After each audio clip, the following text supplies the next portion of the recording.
Marshall, welcome back to Late Night in the Midlands. Hey guys, I'm game for anything, but no dead fish. No dead fish. No dead fish. All right. Skip the anchovies, just pepperoni and beer. Yep, I've got the pizza. Believe me, I do. And I'm substituting the beer for coffee for right now.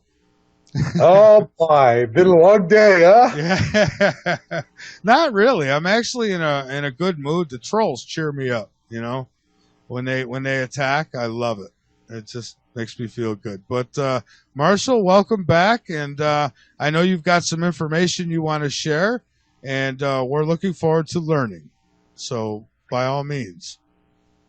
All right. Well, there is a lot to do since the last time we talked. We've released 3 videos in our Planet X 101 series, and you can see that at yowza.com, YOWUSA.com.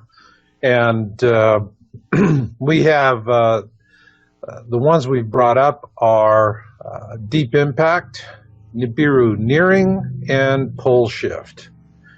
And just real briefly, Deep Impact, we were doing the AMS meteor data, and the trends there are not looking good. If the trends continue, we could very well have a deep impact event that would swamp a coastline. If the trends do not reverse quickly. Nibiru Nearing is the one that seems to really have hit a nerve with the elites. Excuse me. We have several observations, including several from Turrialba, that webcam we've been tracking in Costa Rica. Mm-hmm. And in response to our program, which went up on June 8th, the U.S. government had the camera tilted down into the dirt, so it's no longer usable. So what they've done is they've stopped the making that webcam or that surveillance camera available for viewing. And if you go to my webpage at YOWUSA.com, you can see the Planet X 101 series, all 4 programs. It's about 3 hours. And for those of you who are newbies, it distills what would be the equivalent of 3 years of personal research effort into 3 hours. So this is a really fast and friendly way to bootstrap yourself into the topic. But also when you're there, read our article, It's Time to Look Up. And in that article, I document blow by blow. But this is smoking gun proof of suppression on the topic. Yeah, and Marshall, if you remember correctly, after the last time you were on, I had to email you to let you know that, not that I'm anybody special or important, but I, double checked stuff. I took like timestamps from your video and I went and looked, and I could account for everything except for that object. And so yeah, that is, and then I get people saying, well, it's a reflection on this and it's a reflection on that. Well, in previous videos, we have shown the object slipping behind the cloud bank. So tell me if a reflection can do that. I don't think so. Yeah. Peter? So. I'm here. Sorry, I was just listening. I had watched the videos earlier, and Marshall, I have to say, I've been interviewing you personally for about 3 years, and I've noticed over that period of time, at least 3 years, and over that period of time, you've continued to refine your work and provide more accurate data. And now, I'm thinking, okay, sooner or later this is going to have to show up. I was not a big, and I'm still not quite a big fan of Nibiru, but for different reasons now. But I wasn't, based on Zechariah Stitchin's work, I was not a big fan of Nibiru. I said, hey, we're crossing the galactic plane, and I can see Earth evidence of this. However, we watched Elenin come in and go out, and that wasn't Nibiru. And we watched Ison come in and go out, and that was supposed to be everything from the mothership to Nibiru. And no, it's not time yet. And I knew these things based on the prophecies, based on the timing that's laid out in the prophecies. However, when I'm listening to this data here that you're presenting, and I'm looking at the timeline of my data in the prophecies, I'm saying, heads up. Yeah. I mean, that is, whichever way you cut it, we're in deep hoodoo. We are. Yeah, and it's the timing of the events, and we'll get into this a little bit more, but it's the timing of the events with the blood tetrad moons that started in April on Passover, and they're going to end on the festival of booths, which is Sukkot, September 28th, 2015. Interestingly enough, the next Passover has been miscalculated. It's on the calendar as April 22nd, when indeed, when you do the calculations as prescribed, it should be March 23rd. Interesting. It may come at a time when you think not. Yeah. Well, so I don't think you'll I'm mistake looking at these things and what you're saying, and I'm saying, okay, well, maybe we should pay attention to what Marshall has to say. Yeah, I find the denial factors is just amazing to me. If you create a Google search string, end times, Bible, and deception, okay? You plug that, end times plus Bible plus deception. You put that into Google, and it comes up with like 1.63 million results. So people are used to talking about, there's going to be deception. 1.63 million results. I mean, stop and think about it. These are web pages that are hitting on these keywords in that sequence. And yet people still say, well, if it was that big, the government would have to tell us about it because it would be that big. Yeah, and if you believe that, I have a bridge in Brooklyn that's for sale. It's going cheap. It's going quick. To you, whoever wants to buy it, $300 million. You can put a toll booth on it, and we're good to go. You can make your money back in a year. I promise you. There's a lot of traffic that goes across that bridge. And it's. What I'm seeing is, is just part and part of the suppression. What makes the suppression really so effective is that people really do tend to cling to the bliss of their ignorance, like jealous lovers. They do not want they don't want the news.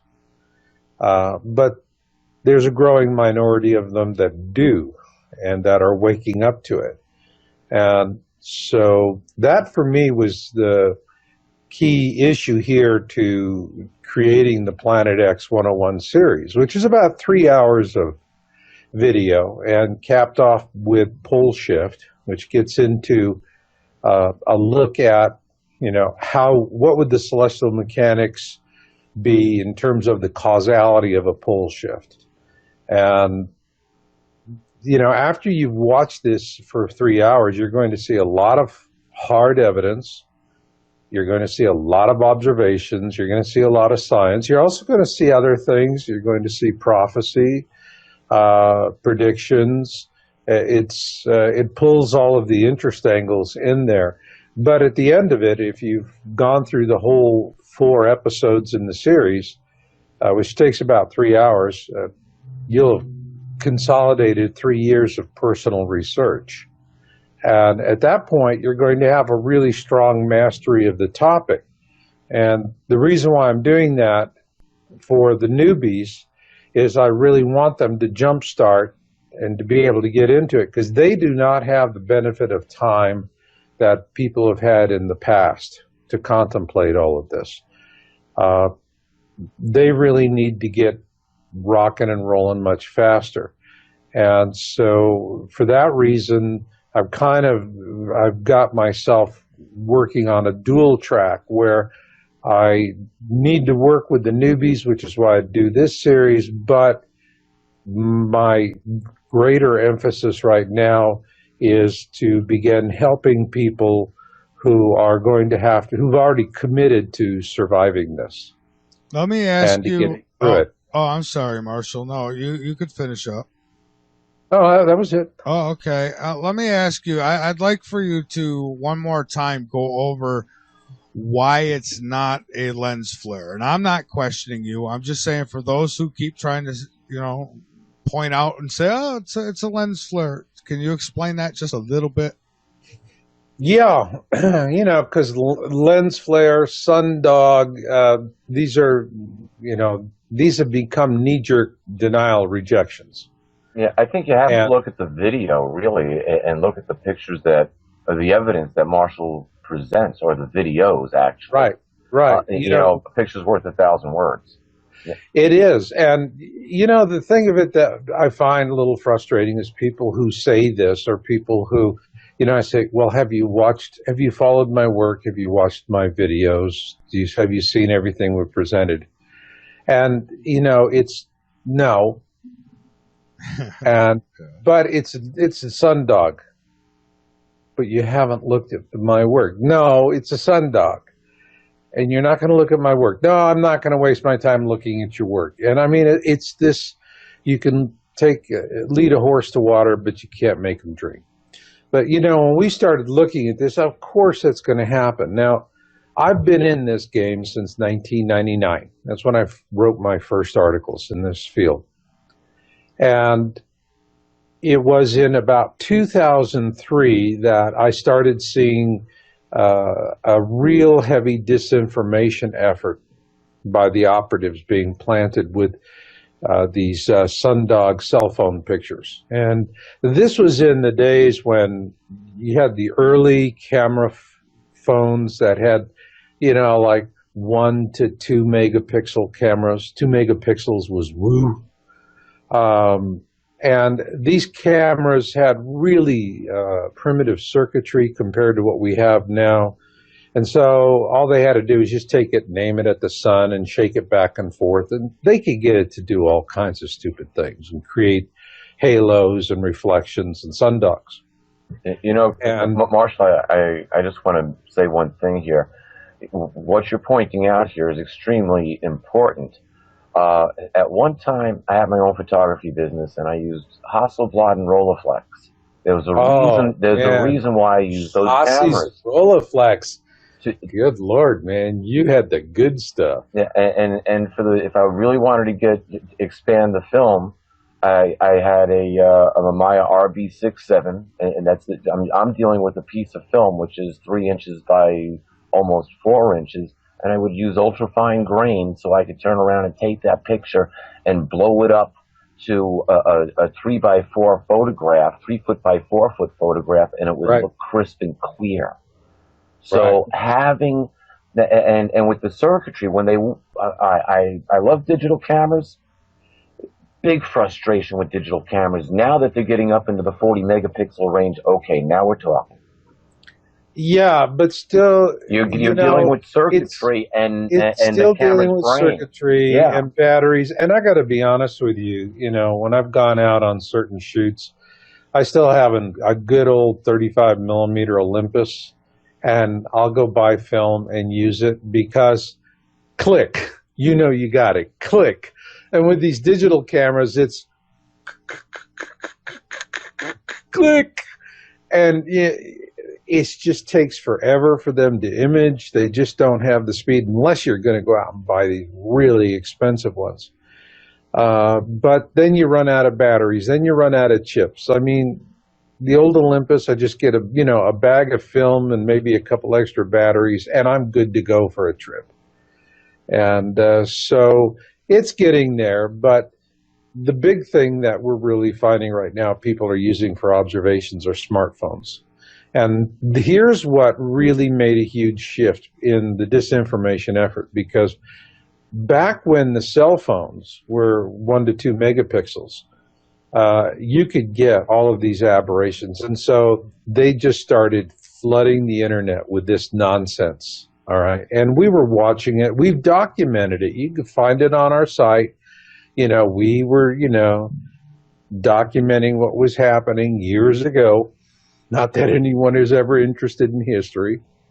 And however, things changed in a very pronounced way when Apple brought out the first of the iPhones. I think back then it was about, 8 megapixel was the camera, but it just simply, the iPhone set a whole new standard. And at that point, what we saw was that the disinformationalists stopped the campaign. But they had already achieved their goals. They had gotten the terms reflections and sundogs injected into the public domain. And consequently, when people would look at pictures coming off of smartphones, they would brand them as sundogs just as fast as they would coming off of these junky little phones, which we won't even use images that come in from those phones. They're just very problematic. But the smartphones, now you're talking 10, 12 megapixels and more. I've got a Galaxy S4 Active, and my God, the picture resolution is amazing. And so once those came in, the disinformation campaign chilled out, but the damage was already done. And so people were already inoculated against these kind of images. And the thing is, with a smartphone, you can get reflections and sundogs in an image, but you can also, unlike with the cheap cameras or the older cameras, which were very poor, you can differentiate between a legitimate object and some sort of aberration, reflection, or sundog. And so you can make those distinctions in a better resolution camera. And so, you still have this thing where people jump to it. Now, when we started tracking Turrialba, all right, and this is 3 different camera systems, and one was a standard definition, one was high definition, and the current one, which was gifted by the United States government, is about as clear as mud. And however, we've acquired Nibiru with all 3. But what's more important is that you're talking about. Yeah. Correct? But the point here is, and we've already put it in one of our past videos, all right, is that we have images of Nibiru slipping behind a cloud bank. Now, Peter, you were a professional photographer. How does a reflection or sundog or a lens aberration slip behind a cloud bank? It doesn't. Whenever that bright object goes behind the clouds, that flare should go away. As a matter of fact, my favorite day to shoot, especially outdoors, was on overcast days. No sun, no haze. You don't have to worry about any kind of lens flare being in the way. And with a little touch of light, hey, you had your own sun.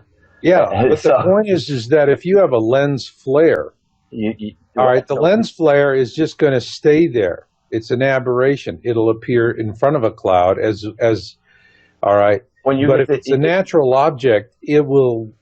In other words, if it's a lens flare, it's between you and whatever you're imaging. Correct. If it's a natural object, all right, then it's a natural object, and then it can be obscured. Oh, sure. And when it goes behind the cloud, that's pretty much it. You're not going to see. It should go completely away. Depending on what's causing that lens flare. It goes away because it is obscured. But if it is a lens flare is an aberration that happens in front of what you're shooting. It's between you and the target. Exactly. That's where lens flares occur, is between you and between what you're shooting. And they should be off to the side, typically. Well, the lens flare is just going to stay there until you shift the camera view, you do something different. You do something dramatic. All right. So the point here is we went through and we did a lot of work. I mean, God, we spent weeks on this stuff, reviewing the images, because we knew there would be this knee-jerk nonsense coming out. But also as researchers, we didn't want to go down a rabbit hole. So we want to make sure, first off, is this a reflection, a lens aberration, a flare of some sort? No. Okay, when we did our deep analysis on it, no. Were there flares, were there sun flares and other aberrations occurring? Yes, but because we had high resolution imagery, you can sort between the two. Then we knew we had a natural object. Now, one of the things that we do is called a gamma test. That is the easiest way. Gamma is a way of adjusting your images in a digital format. It's not for film. Gamma is digital. It's desktop publishing. And so if you have a reflection, reflections are what we call cold objects. All right, so you turn the gamma down to 0, you'll always see the sun. But your reflections or your sundogs will disappear because they're cold images. They're not generating their own light. These are reflections of light that is already existing in the environment. So because the light has been bent through the distortion, it's not going to have the same heat, if you will. It's not going to be hot. It's going to be cold. And that is the principal way we use gamma for the test. And so when we look at it, you pull the gamma down to 0. And if that object is still there, then you know that that object is generating light. Because the only thing that'll go to 0 gamma is something that's generating light. All right? We do that. But also we go and we look at feathering. All right? If you have reflections and you do an intense close-up, you go down to the pixel level. Now, this is the reason why you need to have the high resolution. Because with high resolution, you can really zoom in on this, especially when if you have original source files. This gives you one big advantage with the digital camera that you're not going to have with a film camera. Because you'd have to be looking at the raw negatives under a loop to actually look at what grains of silver were exposed. Yeah, that's really it. And the thing about it with digital is when you get the raw image file, you're essentially doing the same thing. You can really go down. And that's when we're looking for, the other thing besides gamma is we're looking for edge definition. All right, and an object that's generating its own light is going to have a crisper edge when you really zoom down on it. And a reflection is not. Reflection's always going to have a soft edge. So are sundogs. So these are the kind of things that we do when we're evaluating these images. And, I'm just not going to be buffaloed by a bunch of disinformation operatives who have just gone out and tainted, the discussion with, they do that. Like now the current thing is, before sundog, and everybody says it because they think, it makes me sound intelligent. Okay, good. All right. And they really don't understand, to the level that we do. Now the new term after sundogs that the disinformationalists have created is fear porn. Okay.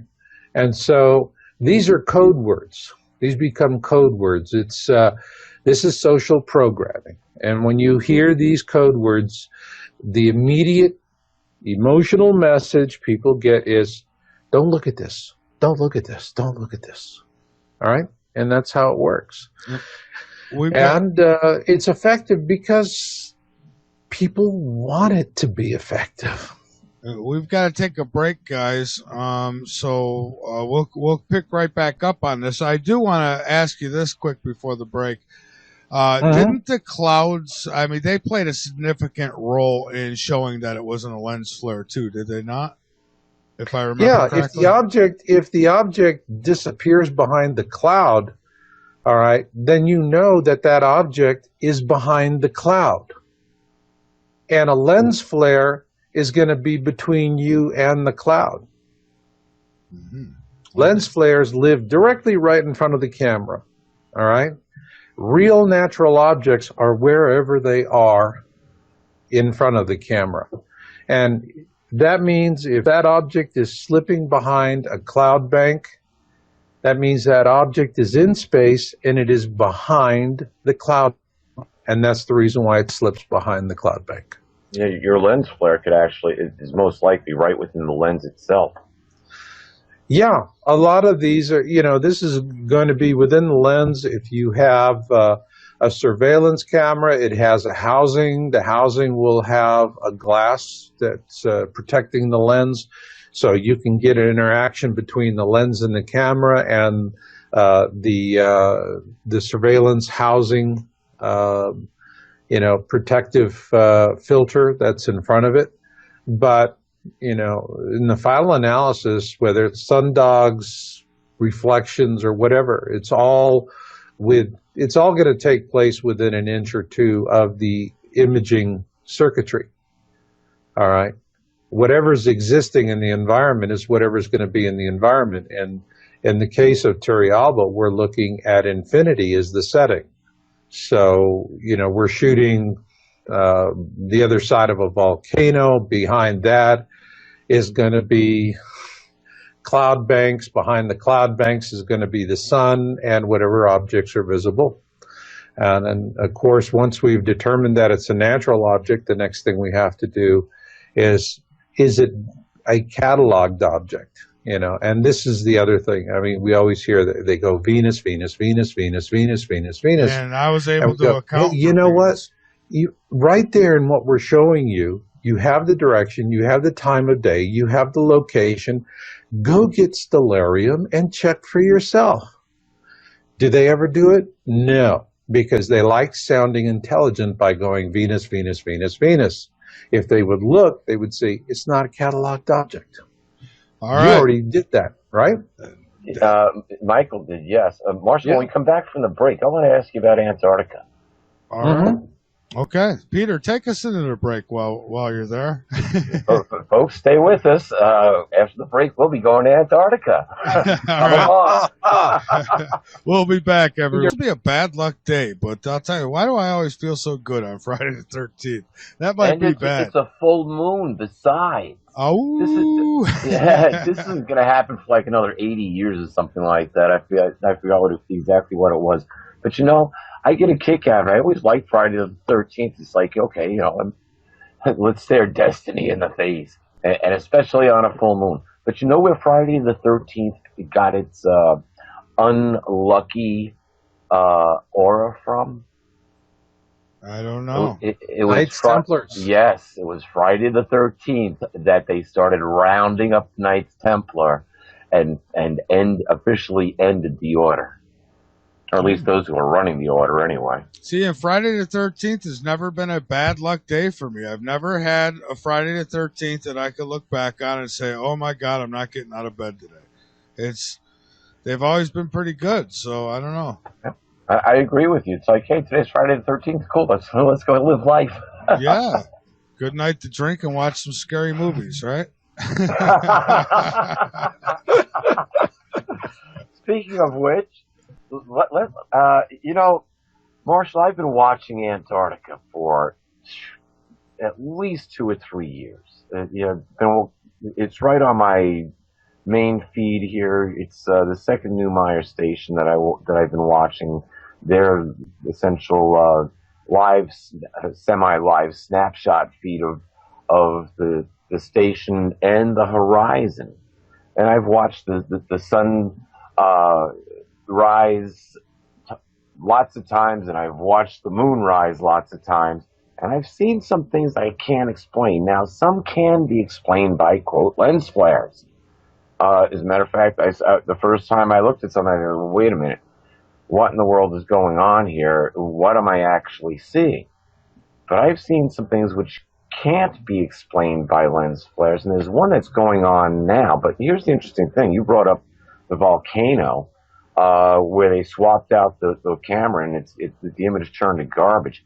Well, the camera that they had at Newmeyer Station was a pretty good camera. It showed everything. It had, oh wow, the Aurora Borealis, or I guess it's down there. It's what is it, Aurora Borealis, or whatever the heck it is. Down, it's called something differently down there. The Southern Lights, the equal thereof. Beautiful. You'd see it right in color some nights. The sky would just light up green and different shades, and you can watch the shimmer as you watch the still photo. Changed out the camera. Now it looks like you have an old black and white TV that you turn around and you're in between channels, or you're on a channel that's not transmitting, and you got nothing but snow coming across. As a matter of fact, it was so bad that they actually put in a little sub-screen camera next to it, so you could still see that the station was there without the snow. Now, they have improved the resolution of it a little bit, but boy, not like it used to be. Now, the interesting thing is that I've been watching something rise almost every morning for at least a year that I've been writing off as Venus. I'm not an astronomer. I'm not going to go run down and educate myself in something that I barely know, to go find information that doesn't really affect my life today, something that I already know is coming, and I've got a man that is dedicated to understanding it, and his information is right at my fingertips. So, seeing as you're here, do you keep track of what's going on? How closely do you follow what's going on in Antarctica?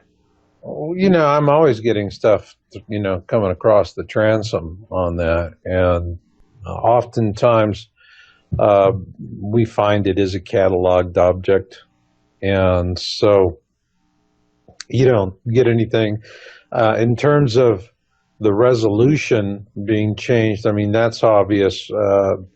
Instead of going in and mucking with the camera feeds, because things do sometimes fall through the cracks, it's just easier, to replace high definition cameras with clear as mud cameras.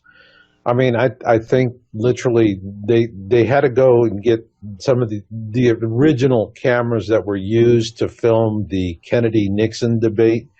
Yeah, it almost seems that way. It's like they just look awful. That's what they did, with Turrialba. The first two systems were put up by the university that operates it there in Costa Rica. And when the second system, which was a very nice high-definition system, when it was disabled during a volcanic eruption, and these things happen, it's a very active volcano, it's a very dangerous environment up there, and it's hard on the cameras.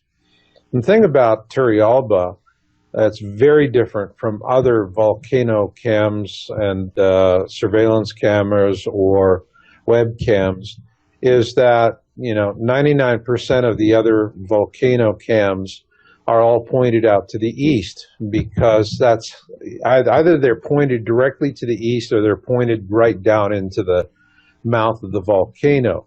To the east, they want those really fabulous, sunrise pictures in the morning, which are really fun to look at. With Turrialba, what they could only work from the eastern flank of the volcano. It was the only safe place where they could mount a camera looking out to the west-southwest. And the purpose of the volcano camera for Turrialba is actually, it's principally for the benefit of the people who live at the base of the volcano, because they get up in the morning and, they're not tuning into, Good Morning America. They're tuning into the volcano feed to see if they're going to need to bust a move that day. And so it's always had a very good field of view to show people what's happening in the volcano, particularly with a couple of events there. And the second camera, which was high definition, which was installed, I think, in late 2012, and that was the one that we did all our imaging on in 2013, we've probably got over 1,000 captures of Nibiru from that camera system. And it was toasted, I believe it was in May of 2013. And then the feed went dark, came back, I believe, in July, and with a camera that was gifted to them by the United States government. And it was just the worst camera. It reminded me of those old 2-megapixel cell phone cameras. It just was that bad. It had a very wide focus, and it was installed with a peculiar tilt and a zoom. It was very difficult to use, and actually through the remainder of 2013, we would monitor it. We have team members who monitor it, and we just couldn't find anything useful. However, in January of this year, Nibiru is nearing.